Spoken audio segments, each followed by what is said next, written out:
Kumusta po kayong lahat mga minamahal kong kapatid? Nalaman po natin ang mga pagpapala na ibinigay ng ating Panginoon.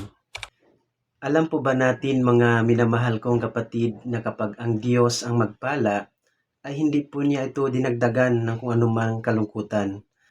At ito po ang ating mababasa dito po sa Aklat ng Kawikaan, Kapitulo 10 sa talatang 22. Ito po yung ating mababasa. Ang pagpapala ni Yahweh ay kayamanan na walang kasamang kabalisahan. Hallelujah!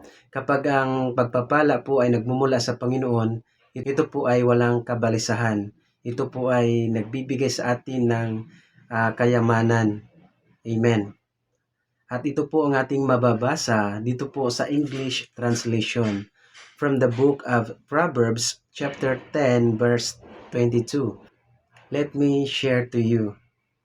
The blessing of the Lord make it rich, and He did not add no sorrow with it.